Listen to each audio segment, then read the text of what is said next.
Hey everyone, today we're going to peel back the layers on a fascinating business puzzle. We're not talking geopolitics, we're talking about how a country buys its most critical resource. And trust me, it's a masterclass in high-stakes strategy that flips a lot of conventional business wisdom right on its head. And that brings us to the core mystery. See, in the world of big-time purchasing, there's a golden rule. You bundle your buying with fewer suppliers to get more power. But India, one of the biggest oil importers on the planet, is doing the exact opposite. Why? Why would they break rule number one? Well, let's dig in. Okay, so to really get why India's strategy is so unusual, we first have to understand the standard playbook. Let's start with what I'm calling procurement's golden rule, the power of consolidation. This is pretty much procurement 101. The logic is simple, right? If you give more of your business to just a handful of suppliers, you become a really, really important customer to them. And when you're important, you get leverage to ask for better prices, better payment terms, and it just makes your life simpler. It's all about efficiency. So that's how a big company works. But what happens when the buyer isn't a company, but an entire nation? And the product isn't a component, but the very fuel that powers the economy? You'd think the same rules apply, but it's not quite that simple. For most countries, the name of the game is stability. Above all else, they tend to lock in long-term contracts, maybe for a year or more, with a small group of suppliers they know and trust.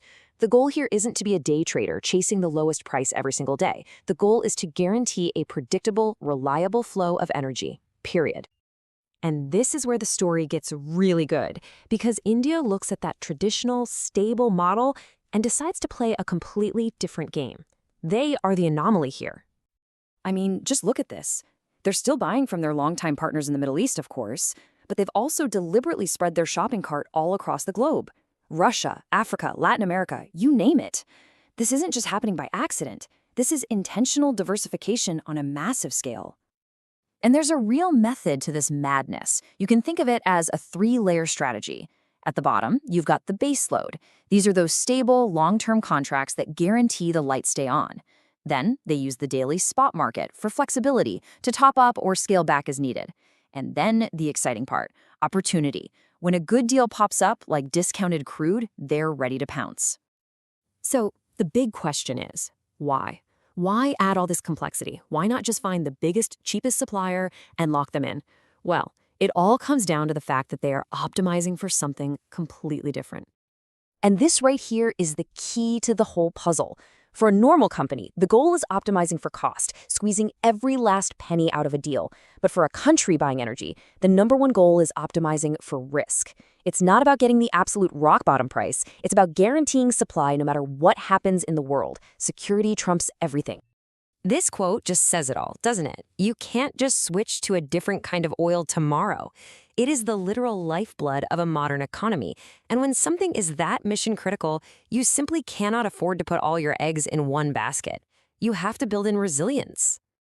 Now, this whole dynamic, globe-trotting strategy is only possible because of one very special property of crude oil. It's kind of the secret ingredient that makes the entire recipe work. And that secret ingredient is a fancy-sounding word, fungibility.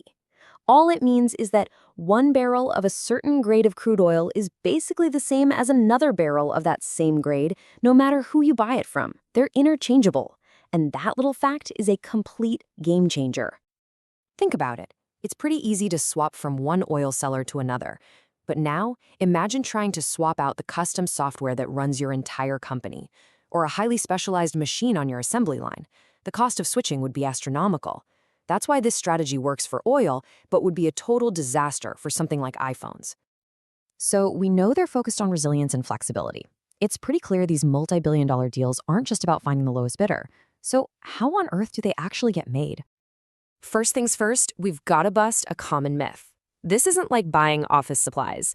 Countries don't just send out a request for quotation to a bunch of suppliers and then pick the cheapest one. Nope. The real process is way more sophisticated. The way it really works is a lot more nuanced. It often starts at the very top with government-to-government conversations.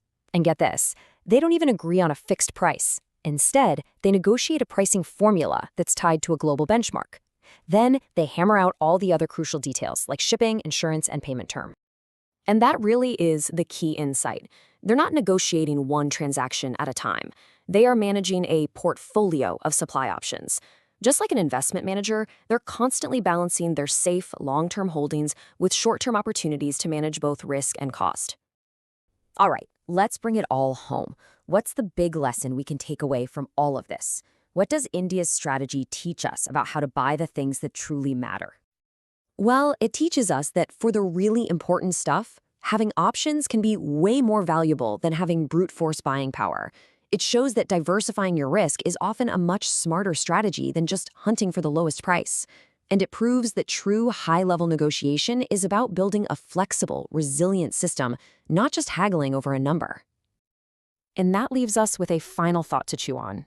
India's oil strategy is an extreme case, for sure, but the principle behind it is universal.